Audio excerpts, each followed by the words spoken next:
I've got a rule book that you don't know about, and I'm applying those rules. So what that does really is, one, it can make me very unhappy. Yep. Because no one's playing by my rules, and they should be. Yep.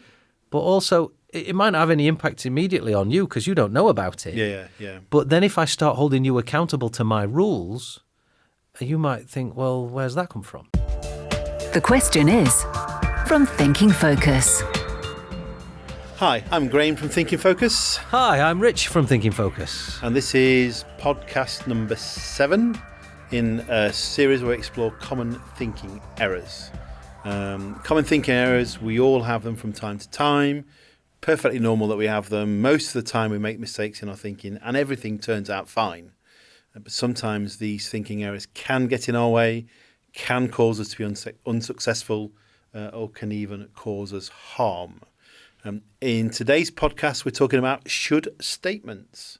Mm-hmm. So, Rich, the question is, why should things be a certain way? Right, okay. So good question. So it's an interesting one, this. So for us to notice how often we use the phrases should and must, because it's not just about should and must.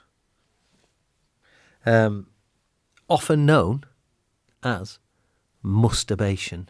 Okay, I'll say that again so it's not misconstrued by anybody that's listening to these wonderful podcasts as masturbation. And that's a term that comes from Albert Ellis in the 1950s, who is a brilliant psychotherapist who started a field of work called rational emotive behavior therapy. I think we've mentioned it before.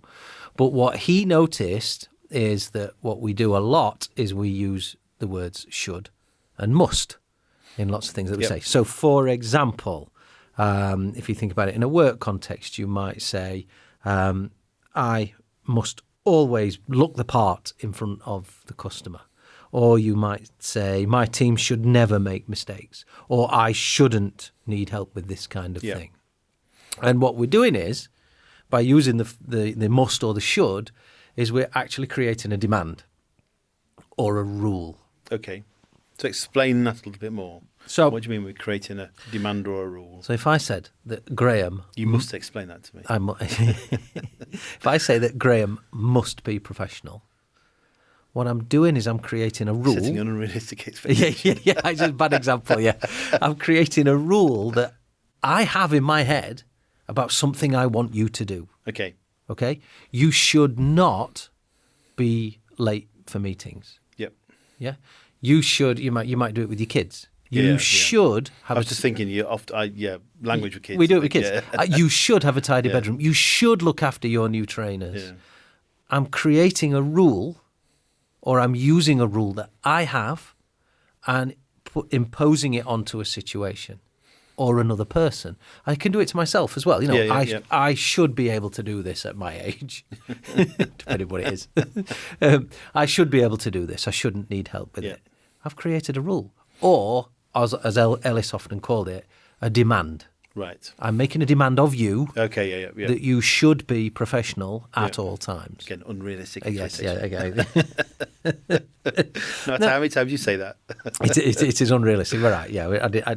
But, right, so if you use that... You should stop saying that. But if you use that, you then start to say that what is that demand that I'm making of you causing? Because it could be, and is in this situation, unrealistic. But often what we're doing is we're trying to get people to live up to expectations or rules that I've made up, that aren't out there in the world. And maybe it's one about myself as well, but it's made up. I've made it up, and that doesn't mean that other people or the world will act in accordance with my belief or demand.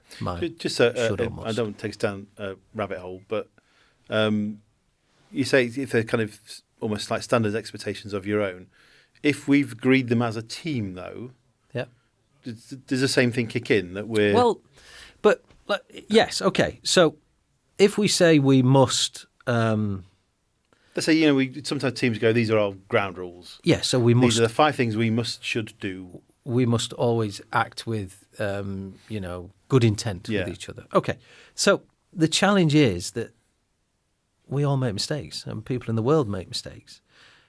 So you can have that as an ideal, but it doesn't mean that it will always happen. So for example, I'll give another example. You hear this in the world of sport a lot. So you hear, this is a must-win game. Yeah. This is a must-win game. What that does, whether it's in a set of team ground rules, I understand why it would be there, Yeah. or even when teams do it, a sports team, you understand why it's there. But it creates sometimes unrealistic expectations and uncomfortable pressure Okay. for people that I always must, look the part in front of the customer. Well, what if you don't? Is it the end of the world? Yeah. Is it the end of the world? What if you don't win this game? Is it the end of the world? Might mean that you don't get 3 points towards winning the league title or staying up, not getting relegated. But it's not the end of the world. So actually, we're better off not using the word must and should in statements like that for teams. We aim to, achieve X, Y, and Z. Yes, We aim to act in a certain way. Our principles are that we, work together like X, Y, and Z. But when we say must and should, you're actually making it very difficult for us to always achieve that, because we're human. Yeah. Okay, so in terms of, we see it in those kind of situations. Yep. What's the impact on us or on others? The impact on us is that we could get frustrated, annoyed, disappointed with people because they're not living up to a rule or a demand that I've created that they don't know about. Right. It's almost like you've got an invisible rule book. I've got an invisible rule book. Mine, if it's invisible, you wouldn't see it either, but it's not visible to me. It's visible to you. Like Wonder Woman's plane, it's invisible. I don't know about. Yeah, I'm not a nerd. I don't know about that. You're the nerd. But yeah, I've got a rule book that you don't know about. Yeah. And I'm applying those rules. So what that does really is, one, it can make me very unhappy. Yep. Because no one's playing by my rules, and they should be. Yep. But also, it might not have any impact immediately on you because you don't know about it. Yeah. But then if I start holding you accountable to my rules, you might think, well, where's that come from? Yeah. Why is that fair? We never discussed that. What is that? Yeah. So what we find is when we do this a lot and when people are really struggling is that they're creating an awful lot of discomfort for themselves because of the demands and the rules they're placing on themselves or on others. And it can be really, really difficult in relationships. For example, if you've never discussed boss, subordinate, or even personal relationships, that you think someone should behave in a certain way and you're getting cross when they're not. If you've never had that discussion, it can cause real problems and real challenges for people. Yeah. So I guess my mind's gone to straight away the work situation, which I know we refer to it as that expectations chat. Yeah. Where we're sitting down and we're talking about how we're going to work together and all that. So if we're doing that, you're showing me your rule book and I'm either agreeing with it or not. And we have that kind of conversation. But it's where we're not having those kind of conversations that we could have challenges.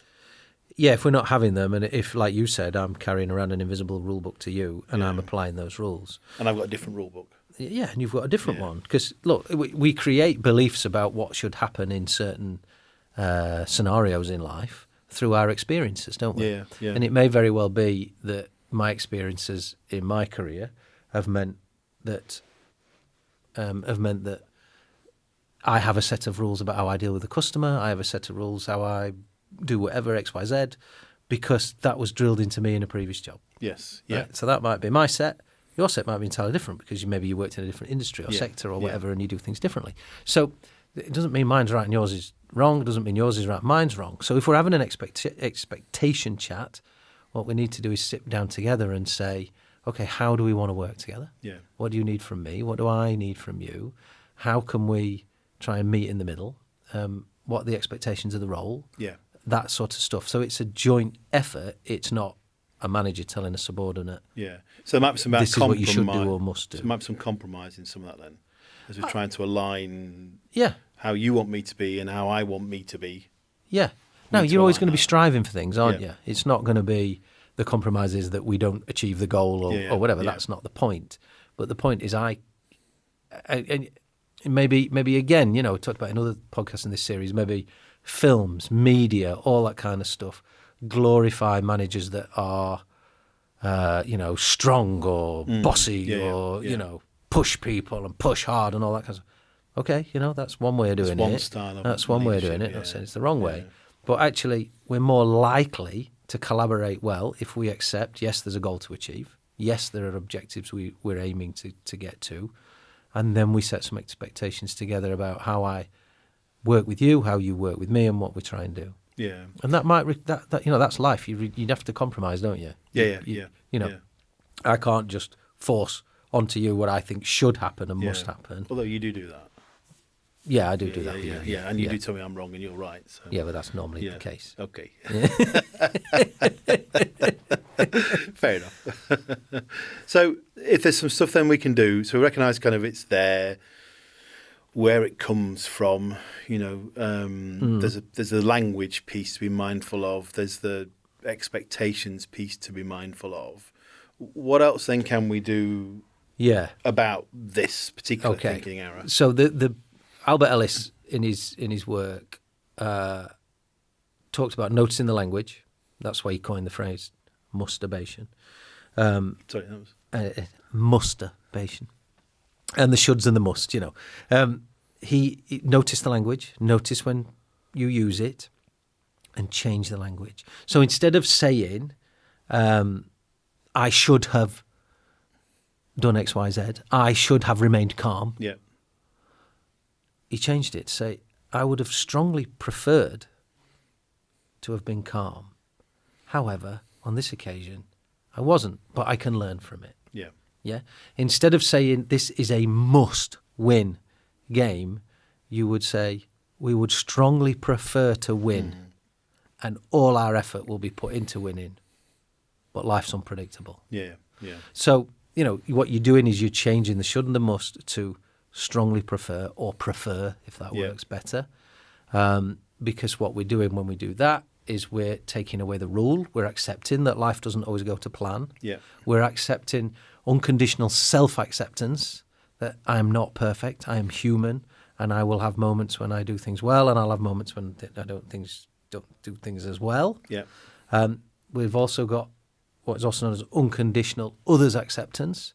I'm accepting that people are not within my control, and they're their own people, and they'll do things in their way, and I have to live with that, rather than trying to put rules on them. So the main thing is notice it, the shoulds and the must, and you'll be amazed if you listen to this podcast and go into the office, go home, go wherever you do, whatever you're doing this evening. Listen to the shoulds and the must, particularly if things get heated. Shoulds and musts will come out, and what you're then seeing is an invisible rule book, as you put it.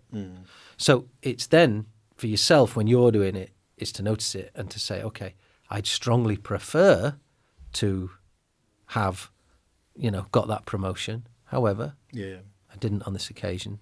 I'm going to keep striving. Yeah, just changing the language. And what that made me think about then was also some of the language you use then is the change in the language and the moving from the shoulds to the prefers also plays a little bit. I know we've covered it in previous podcasts about controlling the controllables and thinking about what is in your control or what can you influence, and it feels like that fits more with that kind of thinking as well. It fits very much with that kind of thinking.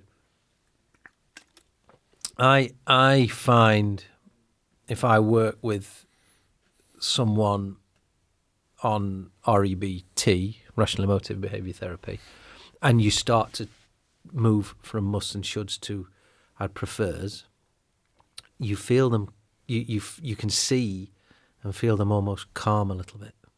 Because a should and a must is caught up in quite a lot of emotion, isn't it? But strongly prefer feels different. Yeah. And I think part of that is a letting go of the fact that I am not really in control of that much stuff. Yeah. Whilst we all like to think we've got a semblance of control over our own lives, and that's important for us to have that agency, over myself and other things. In reality, we haven't got that much. Yeah. And it starts to help us to let go. It particularly starts us to help us let go if my frustration and my masturbating is because someone else has caused me some discomfort.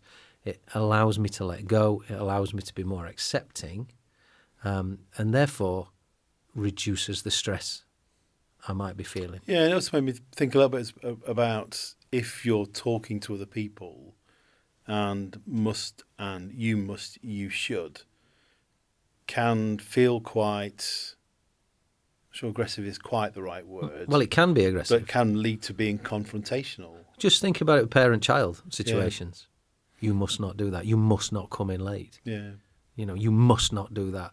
And there might be good reason why you don't want your children to come in late. You know, there's good reason behind it. But actually, it can be confrontational. If you're doing that with a teenager, let's say he's come home a couple of hours later than they said they would, and you jump on them and do that, how often does that turn out in a good conversation? It doesn't. It doesn't, no. It doesn't. No. Now, that's not saying that you can't still have a conversation, but trying to understand what caused the lateness, trying to help them understand the consequences of that on the rest of the family, is probably a more helpful way of doing it. However, those heated conversations happen for us all because we're emotional and we care and we love somebody. But yes, you're absolutely right. The change in the language is not just a semantic of changing the language. It's because, and I've noticed it working with people, and when I do it for myself, is it's calming, it's stress relieving, and it allows you to let go of trying to control more than you can. Yeah, and again, I know we've talked about it on previous podcasts in this series and kind of before. And again, it's that moving from emotional to rational response as well. You know, what we're talking about with some of this stuff is how do you go from that initial emotional response, you're late home, using that analogy, 2 hours late home, I'm emotional, you're emotional. How do you move that then into that more rational and some of that? And language can help with that, can't it? Yeah, I mean, there's a quote from Epictetus. Yeah, write that down. You just write that down there. Yeah, I would have see you writing that down. Who said, "People are not disturbed by things, but the view of which they take on them." Okay. People are not disturbed by things, but the view of which they take on them. So the lateness from someone coming in, it's not that. The view of that is that you've broken a rule. Yeah. The view of that is that something terrible may have happened to you. The view on that is that you've been disrespectful. It's not the thing. It's the view of which we take on it. That causes us discomfort. That causes us harm. And we're human. We're going to do all that. And we're going to do a lot of it with good intent and for good reason. Yeah. Whether it be at work where you think somebody should or must do a certain thing. It's often with good reason. But what we know is it causes discomfort because, as you put it really nicely, I'm applying an invisible rule book that only I've got. And I'm holding everybody else, including myself, to the standards that are within it. Yeah. Well, that feels like a good place for us to wrap this one up, I think, unless there's anything else you've got in your invisible guidebook, not rule book. Guidebook? Nice. Yes, a different one. Nice. You've changed it. You changed the language.